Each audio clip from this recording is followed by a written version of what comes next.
instant bii nii su amee ay groupe de rap yu fël ci banlieue bi wala ay groupe de rap ay ñu osé sax di rap et tout BMJ 44 moo tax.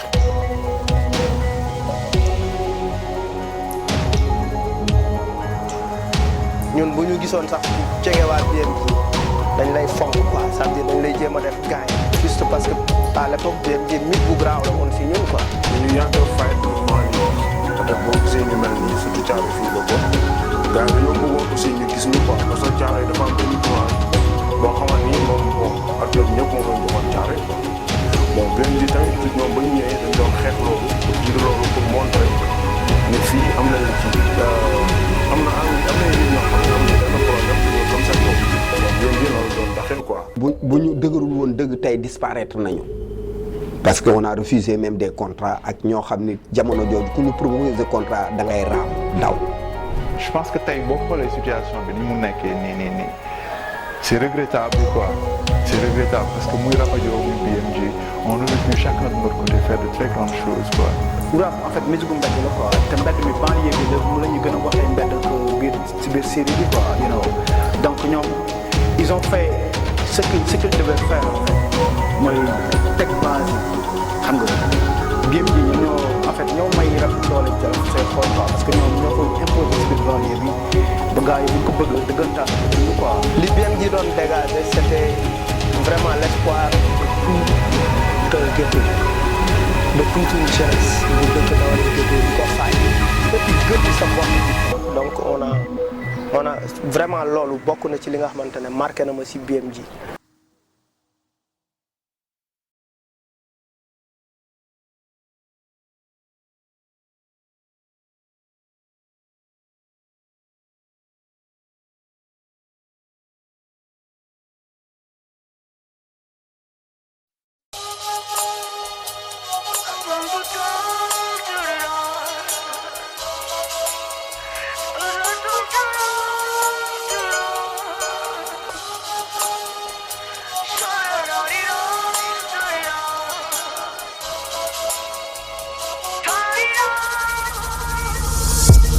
Descends dans ma rue, tu verras la misère posée sur un banc ruminant sa colère. L'odeur. ñuy toog di fréquente ñun ñëpp naan ataaya bëloot benn instant ci la ñu xam Kokulaar bon moom ak ñoom am su ñoo bokkoon école mais man xaw ma ko woon bon ci la ñëw ñun ñëpp ñuy fréquenté ba benn instant mu ñëw di ñuy gëmloo rap ñun xamuñu luy rap temps yooyu ci ay cëmbe la ñu branché ay funaana affaire yooyu la ñu xamoon.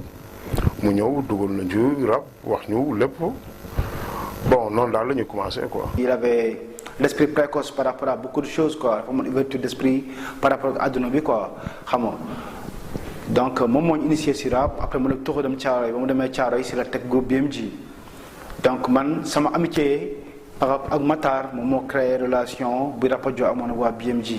BMJ ba muy commencé Matar la Kawulaar la woon Omar Ben Khattab ak Amadou Diouf comprendre Kawulaar moo ñëw teg indi rap bi ne way rap jàppal baay boo Ben Khattab après ñu def foofu benn son Amadou Diouf ñëw premier concert bi ñu doon yëg fële la Tali Diallo Amadou Diouf Ben Khattab Matar la Kawulaar jour sax lañ dajeek Mbay foofu Matador muy bàcc foofu. je me rappelle Mbaye Jacques Diop moo ñu abaloon sunu estrade ñu indi ko Thiaroye pour teg concert rap. Mais à l'époque, il y avait plus de groupes de danse que de groupes de rap. Les groupes de rap amont ça pratiquement. Et moi, je devais rapper, mais il y avait les autres groupes qui devaient venir danser. Et c'est la gis Mokhtar ak Omar gars yi di ñëw. Après ñu yéeg ma rap ñoom ñu après ñu rap après c'est comme ça comme xamante woon nañu avant loolu. Et donc c'était comme ça, c'est venu naturellement. En quelques mots. ñun ay boy BMJ la ñu woon en fait tu vois parce que dañoo dem foofu di jël ay conseils dañoo dem foofu di jouer seen première partie xam nga dañoo dem foofu di wut ay ñëw aussi par rapport ak rap bi ay vidéo clip parce que Matar moo ëppoon nu mu doon am ay connection state di am ay vidéo xam nga di am ay film tu vois par rapport ak hip hop bi quoi donc man foofu mën na sama source en fait. tooguñu ne dañuy créer groupe quoi. Après c'est ce qui a donné BMG bi parce que c'était Babacar, Mokhtar et Gaye. Omar Gaye lañ ko doon woowe à l'école, Mokhtar c'est Mokhtar, Baba Si et Babacar c'est moi. Donc ñu wax BMG initial nooy lañ ko commencé donc ci loolu lañ tàmbalee BMG.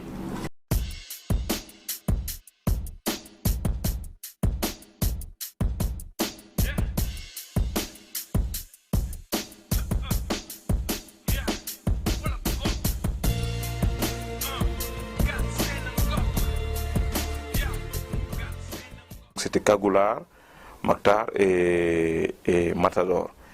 Et Abdou Diouf qui était venu passer me voir avec Bouba. Et donc on cause, j'essaie, je leur dis, ouais mais allez faites-moi un petit freestyle là. Quand ils ont fait le freestyle, j'étais mort. Manu il est venu après, parce que moom tamit il n'a pas grandi à Thiaroye comme man par exemple, alors Omar moom dafa nekkoon côté Sicap, donc ñu famille ñu toxu si Thiaroye mu nekk lycée moom lay def na 2 ans yoo xam ne pratiquement chaque week-end da doon dem ville donc rap moo tax mu xamante waa BMG ensuite mu ba nekk fa comme fans. J'ai traîné avec eux pendant presque un an et quelques et j'écrivais aussi mais en cachette et je montrais à Baba Si non c'est pas bon, tu vois. Tout ce que je lui montrais en français, ça allait. Ce que je lui montrais en wolof, xotti sànni. bi mu ñu njëkkee déglu après moom si boppam plus que convaincu affaire bi dafa ko naqare mu ni pourquoi yéen ngeen mën a def lii kenn xamu leen Sénégal quoi ngeen resté fii rek si coin bi il faut que mu changer et il a beaucoup participé ci pour que BMG génn en dehors de Thiaroye quoi. J'étais assez révolté et j'ai fait les premières lignes de bul wax wax bi daf ci baax foog am ko wax et j'ai fait un couplet. Je suis arrivé chez lui, il regarde, il me dit il y a Bindeli, c'est toi qui as écrit ça? Je lui dis oh ouais. Alors, il me dit il lit. Il me dit ouais non bii moom baax na tu vois. Et de là il me dit qu'est-ce que tu veux en faire? Je lui dis non moi je m'en fous hein. C'est pour vous tu vois. Il me dit non yo je vois que quand même t'as de l'engouement ñu try nga rap ko, on va essayer que tu le rappes. Je lui dis non écoute je sais pas comment me poser sur le son. Et de là, le travail a commencé. Il a mis une instru, il a mis ses textes, il m'a expliqué c'était quoi le temps, où est-ce que je devais poser la rime, où est-ce que je devais reprendre mon souffle et ainsi de suite. Et on a travaillé. Donc noonu la demee ba nekk rappeur ci waa BMG donc au lieu de ñu mu nekk Mokhtar Gaye mu nekk waa BMG ak Manu ñu nekk 4 personnes mais 4 façons gis-gis peut-être laay wax. Moi j'ai grandi dans la culture hip-hop rek laa xam parce que j'ai commencé avec la danse, j'ai fait du graphe, avant may téye micro. Donc Mokhtar il a été dirigeant à l'époque si bi muy nekk de la Fosse ak dafa amoon esprit wu fighting boobu tamit quoi à travers des grèves qu'il a mené surtout ay vers 88 il était là. Donc Manu il est bien dans l'écriture parce que lettre la def ak beneen kiiwam Omar il était plus spirituel quoi. Il aimait vraiment écrire en se basant sur li mu doon lire ci Coran bi et tout donc ñu nekk 4 personnes yoo xam ne ku nekk ak fi nga jógee. Il y a eu un jour où PBS était en concert ici à Guédiawaye et donc ils invitent BMG en première partie mais Omar était malade et Baba Si Kagoular il me dit écoute boy ce texte boobu mokkal nga ko maanaam ton texte là est-ce que tu le connais par cœur? Je lui dis ouais. Il me dit est-ce que tu oserais le faire sur scène? Je lui dis y a pas de problème, y a pas de souci tu vois. Ok on y va, tenez-vous bien c'était un mic pour tous les 3 tu vois.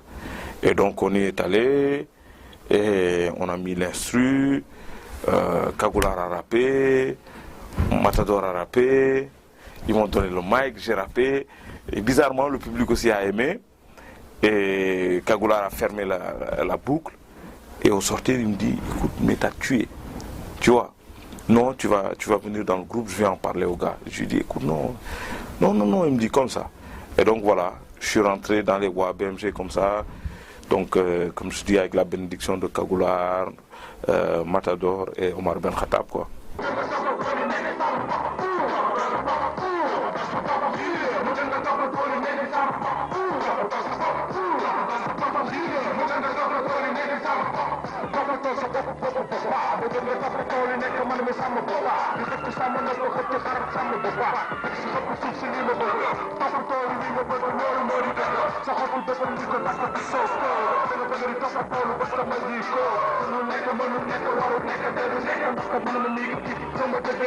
On avait constaté que ni lépp da doon xewee ville town Thiaroye amul woon dara amuñu équipe bu football amuñu mbër amuñu woon dara lu ñu mën a wax luy représenter Thiaroye lu dul ay jeunes bandits lañu ay délinquants lañu amuñu woon yenn connexion yi il fallait que ñu compter juste si sunu savoir-faire mooy lan li ñu rab bi ñuy def et le respect qu'on a toujours réclamé aussi. Je pense que ni bokk nañ ci li ñu gën a forge li tax ñu BMG mu amoon doole parce que vraiment loo mënti am loo ñu mënti jox te amul respect musuñu bëgg. ñun bu ñu gisoon sax ku jege waa BMG dañ lay fonk quoi, ça veut dire dañ lay jéem a def gain juste parce que à l'époque BMG mythe bu graaw la woon si ñun quoi.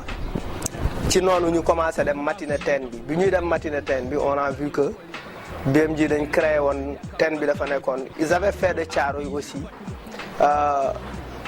le berceau de l'underground, ça veut dire jaar Thiaroye ci hip hop dafa meloon ni mbapat mbër bu jaarul mbapat boo nekkee rappeur te jaaroo Thiaroye pour defi fa spectacle parce que fa nga doon nattee sa bopp ndax war nga mun continuer wala munoo continuer boo faysee public gu Thiaroye rek ci matinée teen bi parce que c'était so underground dafa ground trop ça veut dire lu nekk munoon na fa xew quoi léeg-léeg da ngay yéeg di sound nit ñi fekk la fa ne la waay Njaga Mbay xam nga wala ne la kii kan la waay Youssou Ndour xam nga donc esprit bi quoi mais boo defee benn affaire bu tàng bi nga xamante ne ñoom gis nañ seen donc BMG créé woon nañ loolu et puis avec un prix bu yomb 500 francs nga ñëw dugg mu nekk ambiance bu nice quoi rap en fait musique gu mbedd la quoi te mbedd mi banlieue bi la ñu gën a waxee mbedd que biir série bi quoi you know donc ñoom ils ont fait ce qu'ils devaient faire en fait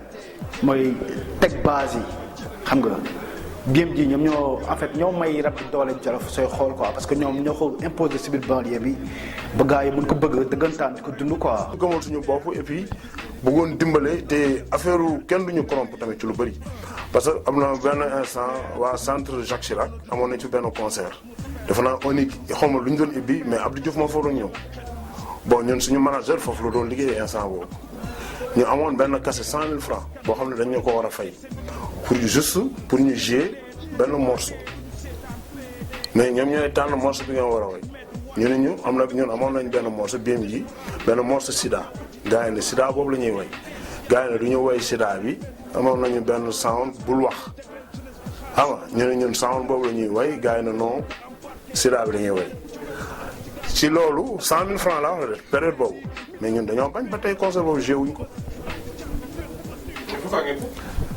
parce que ñun li ñuy bon Sida sound Sida la rek day yee nit ñi mais léegi ñu doon wax suñ ko waxoon Abdou Diouf day am problème. ñu nekkoon ay vraiment ñoo xam te ni ñu ngi dem ba sax tuddee leen les maîtres de l'underground parce que am loo xam dañ ko doon incarné quoi ñoom et puis tamit ñu influencé ñun aussi ñu dem ba bëgg loolu di ko dund ak ñoom quoi en fait. voilà ñu dem ba léegi mouvement bi dem ñoom indi vraiment beneen visage quoi ci mouvement hip hop bi tu vois parce que loolu sax déjà mi ngi manifesté wu ci bii avant album bi di génn quoi maanaam dem nañ ba ñoo nekkoon le seul groupe boo xam ne dañu doon am ay maquette rek la ñu doon am mais ça permettait de ça ñuy dem di am accès ci biir ay concerts yu mag. chaque fois ñu bougé ñu ne waa BMG la Thiaroye ñëw nañu fu ñu ñëw parce qu'on venait avec nag benn public boo xam ne tout quartier bi gars yi dañu doon supporter bu baax de topp si ginnaaw groupe bi fu ñu bougé waa BMG bu ñu ñëwee rek da ngay xam ni ñëw nañu quoi tamit c'était ça donc gars yi waa BMG ñëw nañu waa BMG de Thiaroye donc tasanteeg l'histoire des tirailleurs le film de Sembène Ousmane Diène Thiaroye 44 et nous on connaissait l'histoire mais ñu bëri xamuñu ko woon on s'est dit bon pour bind waa bi tamit looloo ko indi waa BMG bi parce que BMG rek la woon mais waa bi mooy ni waa Thiaroye ñëw nañu waa BMG ñëw nañu waa bi bon parce que du woon rappeurs yi kese ak ñi ñu doon accompagner chaque fois ñuy dem si ay concert ñu ni bon waa BMG après de Thiaroye bi boo bëggee bind waa BMG de Thiaroye day gudd et puis par rapport ak histoire tirailleurs sénégalais yi ñun ñu dëkk Thiaroye camp militaire bi xam histoire bi ak les cimetières on s'est dit nañ au lieu de BMG de Thiaroye nañ jël 44 bi pour wax Thiaroye pour wax aussi ci histoire de tirailleurs yi c'est ce qui a amené le nom de waa BMG 44. ñun la ñuy woowee PMG. ku ñu xamul dégg nga ñoon. wan ñu ñeenti baaraam ñu gis. ñu gis.